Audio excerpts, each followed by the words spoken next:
Have you ever felt like the more you think deeply, the more isolated you become? That the more you understand, the less people want to listen? It's not just in your head. Society has always feared deep thinkers, not because they are wrong, but because they see what others don't want to. History proves it.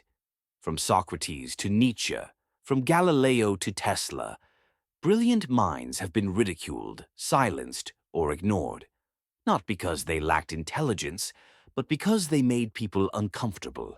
Schopenhauer, one of the most brutally honest philosophers, believed that intelligence itself was a curse, one that isolates those who see the world too clearly. But why does this happen? Why does society resist those who think differently? The answer lies deep within human psychology. Think about this. When you stand next to someone who is physically strong, you don't necessarily feel weak. You admire their strength. When you meet someone who is rich, you might envy them, but you don't feel personally attacked. But when you encounter someone who is intellectually superior, something strange happens. Psychologists call this the mirror effect. A deep thinker doesn't just introduce new ideas. They reflect back the limitations of those around them. And people don't forgive that easily. The mere presence of someone who thinks deeply can make others feel inadequate, even if the deep thinker says nothing at all. Why does intelligence, more than any other kind of superiority, provoke such discomfort? To understand this, consider how our minds process different forms of superiority. When someone is physically stronger, we might see them as a leader or protector. When someone is wealthier, we might admire their success or aspire to achieve something similar. Strength, wealth, beauty, these are external qualities. We recognize them, but they don't necessarily challenge our core self-perception. Intelligence, however, operates differently. Unlike physical strength or material wealth, intelligence is deeply tied to identity. We define ourselves by our thoughts, our beliefs, our understanding of the world.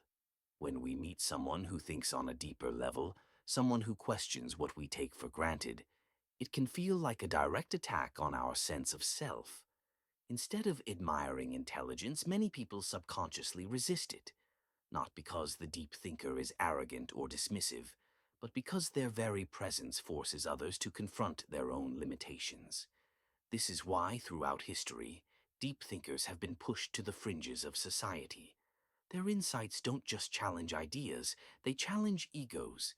And human beings, by nature, will do almost anything to protect their ego from discomfort. Take a moment to reflect on your own experiences.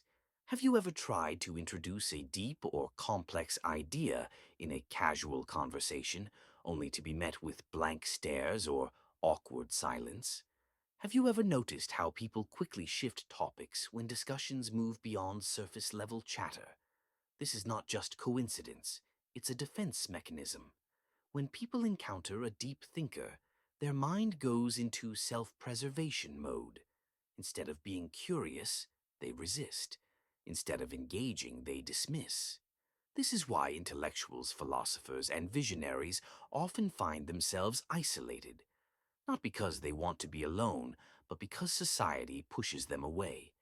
Interestingly, studies show that confidence is often valued more than intelligence in social settings. People are naturally drawn to those who project certainty, even if their ideas are shallow. This is why charismatic but simplistic thinkers gain more influence than deep thinkers who speak with nuance.